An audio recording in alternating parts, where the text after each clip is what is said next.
Assalamualaikum warahmatullahi wabarakatuh. Saya sedang bersama dengan senior saya, kakak kelas saya di Mesir, Al-Mukarram, Ustadz Dr. Damanhur Abbas. Nikmati kajian-kajian tausiah beliau yang bergizi, berkualitas di channel Ustadz Damanhur Abbas. Jangan lupa tonton, subscribe, like, share, and comment. Assalamualaikum warahmatullahi wabarakatuh.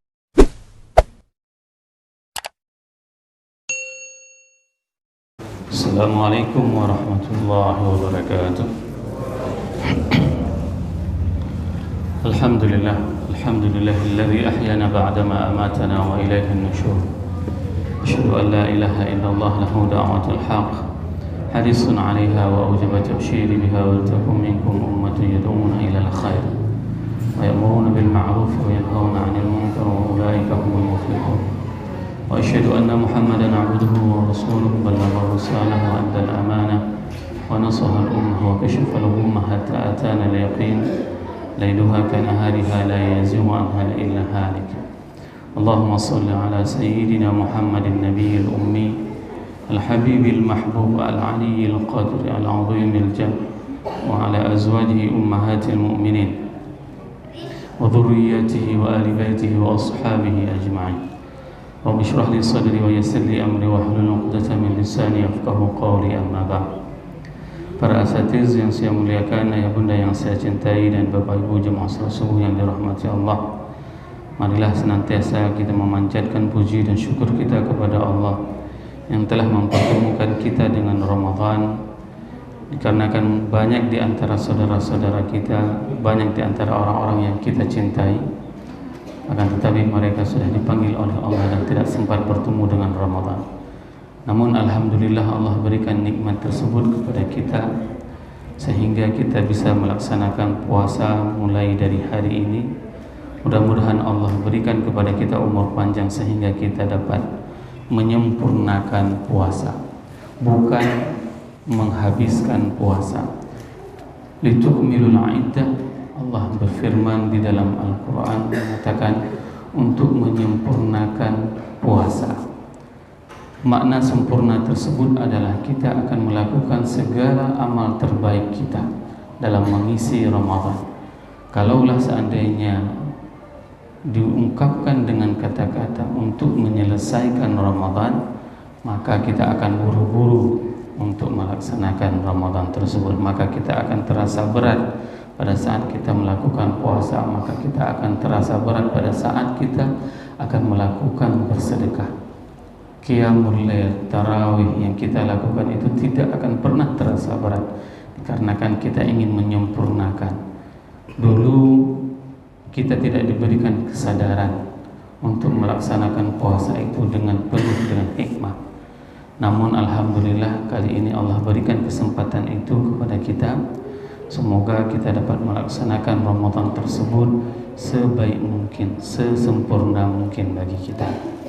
Salawat dan salam mari sama-sama kita panjatkan kepada junjungan kita Nabi besar Muhammad SAW yang telah mengajarkan kita umat manusia segala aspek tatanan kehidupan. Kalaulah Rasul tidak pernah diutus oleh Allah, maka kita tidak tahu harus melakukan apa di bulan Ramadan. Maka Rasulullah SAW mengajarkan kepada kita bagaimana cara melaksanakan puasa yang baik dan benar. Ini penting sekali bagi kita, dikarenakan semua syariat umat-umat terdahulu itu diwajibkan juga kepada mereka berpuasa, menandakan puasa tersebut merupakan salah satu obat dari sekian banyak penyakit yang dialami oleh manusia, sehingga syariat tersebut masih terus diwariskan sampai dengan hari akhirat. Kalaulah seandainya syariat itu tidak lagi bermanfaat, maka dia tidak akan pernah diberlakukan oleh Allah. Maka Ramadan merupakan salah satu syariat yang bisa membuat orang-orang beriman meningkat derajatnya dengan melaksanakan puasa di bulan Ramadan. Oleh sebab itu, mari kita memperbanyak berselawat kepada baginda Rasulullah SAW agar kecintaan tumbuh di dalam jiwa kita untuk melaksanakan segala apapun yang diperintahkan oleh baginda Rasulullah SAW. Semoga jamaah yang berhadir pada subuh yang berbahagia ini merupakan di antara umat Nabi Muhammad sallallahu alaihi wasallam yang akan diberikan syafaat oleh baginda Rasulullah sallallahu alaihi wasallam, dan akan disuguhkan air dari telaga Kautsar dari tangan mulia tersebut. Allahumma amin. Bapak Ibu jemaah salat subuh yang dirahmati Allah, kita masih melanjutkan kajian kita tentang surat Al-Buruj di dalam tafsir At-Tahrir wa Tanwir karangan Ibnu Ashur. Ini merupakan salah satu tafsir yang sangat fenomenal yang menjelaskan tentang berbagai macam hal. Pada subuh yang berbahagia ini kita akan memasuki ayat 19 dan ayat 20, di mana pada pertemuan sebelumnya kita sudah menjelaskan bagaimana pengampunan dari Allah. Allah lah yang memiliki arash, yang makhluknya yang terbesar, dan Allah pula lah yang akan memberikan hidayah dan akan memberikan apapun kepada kita dan mampu melakukan apapun kepada kita. Pada pertemuan ini kita akan membahas ayat 17 dengan ayat 18, di mana Allah berfirman, Hal ataka hadithul junud Fir'auna wa Thamud. Apakah telah datang kepada kalian berita tentang bala tentara? Bapak-bapak dan ibu-ibu yang bekerja mempunyai profesi sebagai TNI, ini merupakan sebuah penyampaian langsung kepada kita yang mempunyai profesi sebagai tentara. Hal ataka hadithul junud. Apakah telah datang kepada kalian tentang bala tentara? Akan tetapi di sini Allah sebutkan bala tentara yang pembangkang. Siapa mereka? Mereka disebutkan di dalam Al-Quran dua contoh bala tentara yang pembangkang, Fir'aun wa Thamud, yaitu bala tentara Fir'aun dan bala tentara Thamud. Imam Ibnu Ashur mengatakan bahwasanya muttasilun biqaulihi inna batsya rabbika lasyadid. Sesungguhnya dua ayat ini berhubungan erat dikarenakan ada azab Allah yang sangat kuat kepada bala tentara yang membangkang. Fal khitabu lin nabi li istidlali ala qauli batshihi ta'ala syadidan. Bahwasanya ini menunjukkan, menerangkan kepada baginda Rasulullah sallallahu alaihi wasallam bahwasanya azab Allah itu akan sangat berat, akan diterima oleh bi Fir'aun wa Thamud ba'da an 'allala dzalika biqaulihi innahu huwa yubdi'u wa yu'id. Azab yang sangat berat itu diterima oleh dua bala tentara, yaitu Fir'aun dan wa Thamud, setelah Allah menyampaikan innahu, sesungguhnya Allah, huwa yubdi'u wa yu'id. Allah mampu menciptakan dan mampu di awal dan mampu menciptakan di akhir. Fadzalika ta'lil wa hadza tamtsil dalilun. Ini merupakan perumpamaan dan ini merupakan kisah nyata. Kita akan melihat bagaimana kehebatan tentara Fir'aun. Bapak-bapak dan ibu-ibu yang pernah melakukan perjalanan ke Mesir, Mesir itu ditinggalkan dengan beberapa peninggalan dari Fir'aun. Di antara peninggalan Fir'aun, kalau seandainya kita melihat peta Mesir itu di atas, itu ada namanya Giza, dan Mesir paling bawah Sungai Nil itu namanya Aswan. Aswan itu terkenal dengan bendungan yang sangat besar. Itu merupakan hasil ciptaan manusia. Namun pada saat kita ke Aswan, ada beberapa kawasan distrik kabupaten itu yang dinamakan dengan Luxor. Di Luxor itu terdapat istananya Fir'aun. Sungguh luar biasa bagaimana arsitektur dan kecanggihan teknologi pada saat itu. Tiang-tiang Fir'aun, tiang-tiang istana Fir'aun itu tidak bisa kita rangkul dengan satu orang. Memerlukan 3 orang untuk merangkul satu buah tiang. Begitulah pasak tiang kerajaan Fir'aun. Dan kerajaannya itu sangat luas. Bahkan ada salah satu bangunan yang didesain oleh arsitekturnya itu, matahari akan hanya melewati 1 hari saja dalam 1 tahun di atas bangunan tersebut. Dikarenakan apa? Dikarenakan bangunan peninggalan Fir'aun itu ada bangunan yang mempunyai lubang. Lubang itu hanya akan dilewati oleh matahari dalam 1 tahun cuma sekali. Bagaimana keseimbangan, bagaimana kecanggihan yang dimiliki oleh tentara Fir'aun. Dan mereka, Fir'aun itu bukan satu orang. Fir'aun itu banyak Bapak Ibu, jamaah yang dirahmati Allah. Mulai dari Nabi Musa kecil, itu namanya ayahnya Fir'aun. Buktinya mana? Pada saat itu Musa kecil menarik jenggot Fir'aun, dan pada saat itu Fir'aun besar, ayahnya Fir'aun itu marah besar. Dan Fir'aun yang berjuang, yang semasa dengan kehidupan Musa itu adalah Fir'aun anaknya yang tenggelam di dalam Laut Merah. Jadi kalau seandainya kita melihat silsilah kerajaan Fir'aun di Mesir, itu mereka mempunyai beberapa turunan, Fir'aun 1, Fir'aun 2 sampai ke 32 Fir'aun. Ini menunjukkan bahwasanya kekuasaan mereka itu tidak ada yang bisa mengalahkannya. Kehebatan tentara mereka itu sangat luar biasa, sehingga membuat kecut orang-orang yang mengikuti ajaran Nabi Musa. Siapa yang berani untuk melawan kehebatan tentara Fir'aun? Kekejamannya sungguh luar biasa. Yazbahuna abna'ahum wa nisa'ahum.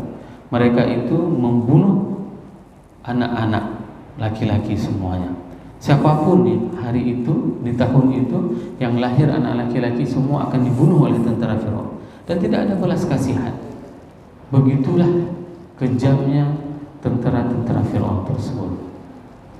Namun apa yang diceritakan oleh Allah, sehebat apapun pasukan yang dimiliki oleh Fir'aun, maka dengan kekuasaan Allah, tentara tersebut tenggelam di dalam Laut Merah. Tidak ada yang bisa menyangka pada saat Nabi Musa sudah kepergok, di depannya lautan dan di belakangnya tentara Fir'aun. Maka pada saat itu Musa diperintahkan oleh Allah untuk memukul lautan. Bayangkan dengan pukulan tongkatnya itu, lautan itu terbelah langsung. Bukan surut airnya, akan tetapi memang terbelah sehingga terbentuk sebuah jalan dan lorong besar. Maka pada saat itu semua pasukan Musa itu menyeberangi lautan dan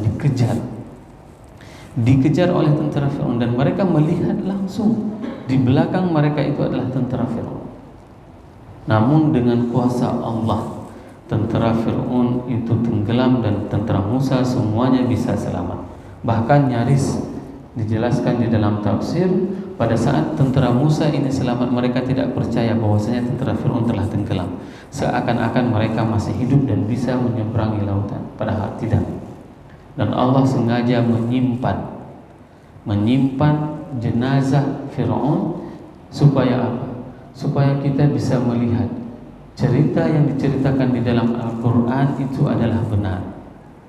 Dan bayangkan Bapak Ibu jemaah yang dirahmati Allah, Fir'aun itu sombong bukan hanya pada saat dia hidup, akan tetapi dia itu sombong pada saat dia sudah mati pun dia sombong. Kami untuk melihatnya itu harus membayar. Untuk melihat jenazah Fir'aun di museum di Mesir itu harus membayar 40 pon Mesir waktu itu. Saya katakan, inilah bentuk orang yang paling sombong. Bukan hanya pada saat dia hidup, pada saat dia mati pun kita harus membayar untuk melihatnya. Allah simpan jenazahnya supaya apa? Supaya ini menjadi tanda siapapun yang melawan Allah itu tidak akan pernah sukses. Tentara apapun, pasukan apapun, itu tidak akan pernah meraih kesuksesan. Dan Fir'aun merupakan salah satu. Maurice Bucaille, salah seorang ahli ilmuwan dari Prancis, meneliti kenapa Fir'aun bisa selamat. Jenazahnya, mayatnya itu tidak busuk sampai dengan hari ini. Ternyata hasil penelitian tersebut dia ungkapkan dengan sangat bangga. Salah seorang ilmuwan dari Prancis mengungkapkan, saya menemukan ternyata Fir'aun bisa selamat dikarenakan air garam yang menutupi tubuhnya. Salah seorang teman Prof. Maurice Bucaille tersebut, orang Aljazair, beliau mengatakan, kamu itu meneliti sesuatu yang memang sudah ada di dalam kitab suci kami. Al-Quran sudah menjelaskan jauh 14 abad yang lalu bahwasanya diselamatkan Fir'aun itu sebagai tanda, dikarenakan apa? Ditenggelamkan dia di dalam Laut Merah. Terperanjak seorang ilmuwan dari Prancis tersebut sehingga apa? Sehingga dia masuk dalam agama Islam dan bersyahadat. Berikutnya Allah menjelaskan wasamud. Siapa Samud tersebut? Samud itu adalah anak dari Nabi Nuh, dan itu merupakan kaumnya Nabi Saleh. Bapak Ibu yang pernah ke Jordania, di Jordania itu ada padang pasir jauh dari Jordania, padang pasir yang dinamakan dengan bangunan Petra. Petra itu sama seperti bangunan yang ada bangunan Fir'aun. Mesir, Fir'aun itu membangun kuburan itu dengan dipahatnya gunung. Bayangkan, gunung yang bebatuan itu dipahat oleh Fir'aun hanya untuk dijadikan kuburan. Di Jordania, kaum Samud, mereka juga mempunyai arsitektur yang paling luar biasa. Gunung itu dibuat istana. Nanti boleh dilihat di internet bagi yang belum pernah pergi. Lihat bangunan Petra. Itu memang gunung, kamar-kamarnya, bangunannya itu sangat indah. Disisakan oleh Allah dikarenakan apa? Dikarenakan kemaksiatan mereka kepada Allah. Mereka mempunyai tentara yang paling hebat. Mereka mempunyai sistem pertanian yang paling hebat, Samud tersebut. Dan mereka mempunyai tentara yang paling canggih pada saat itu, kaum Nabi Saleh. Namun mereka mempunyai kebiasaan yang paling buruk, berzina, mabuk-mabukan, dan tidak pernah mensyukuri terhadap nikmat yang diberikan oleh Allah. Mereka mempunyai sistem pertanian yang canggih, namun dengan hasil pertanian tersebut mereka melakukan kemaksiatan kepada Allah. Sehingga Nabi Saleh mengingatkan mereka agar apa? Agar taat kepada Allah. Apa yang dilakukan oleh mereka? Mendengar ajaran yang diperintahkan oleh Nabi Saleh. Apakah engkau, wahai Saleh, ingin merubah ajaran yang telah kami amalkan dari nenek moyang kami? Ini yang paling bahaya. Pada saat kita mengatakan mulai dari nenek moyang kita sudah melakukan ibadah seperti ini, tapi kita tidak pernah mengatakan mulai dari Rasul dulu kita melakukan ibadahnya seperti ini. Yang menjadi patokan kita itu bukan nenek moyang kita. Yang membuat kita lurus dalam ibadah itu bukan nenek moyang kita, akan tetapi yang menjadi patron dalam kita beribadah, ketaatan kita kepada Allah itu adalah Rasul. Rasul melalui para sahabatnya, melalui para ulamanya, sehingga kita bisa mengetahui bagaimana kita melaksanakan salat, bagaimana kita bisa melaksanakan puasa, bagaimana kita melakukan bersedekah, melakukan haji, dan segala macam aktivitas ini dapat kita lakukan dikarenakan petunjuk dari Rasul yang diajarkan langsung kepada Allah Subhanahu wa ta'ala. Kedua kaum ini merupakan kaum yang tidak beriman kepada Allah, namun Allah gulungkan mereka. Samud itu diazab oleh Allah dengan petir, dan Allah memberikan perintah kepada Nabi Saleh untuk mengingatkan kaumnya. Di hari pertama, kaum Nabi Saleh tersebut, kaum Samud tersebut, wajah mereka, orang-orang yang tidak beriman kepada Allah, itu akan menguning. Setelah itu akan memerah dan menghitam. Dan di hari terakhir pada saat Nabi Saleh keluar dari Samud, apa yang terjadi? Maka terjadilah petir. Sehingga ada beberapa ulama yang mengatakan bahwasanya pada saat Rasul melintas di tempat tersebut, Rasul ingin melintas secara cepat. Dikarenakan apa? Ngerinya suasana. Bagaimana kondisi dulu pada saat mereka diazab oleh Allah dengan petir dan dimatikan oleh Allah. Semoga dua ayat ini bisa membuat bertambah keimanan kita kepada Allah dan kepada Rasulullah, sehingga lebih baik dan lebih cinta kita kepada Allah dan kepada Rasulullah sallallahu alaihi wasallam. Subhanakallahumma wa bihamdika asyhadu an la ilaha illa anta astaghfiruka wa atubu ilaik. Wassalamualaikum warahmatullahi wabarakatuh.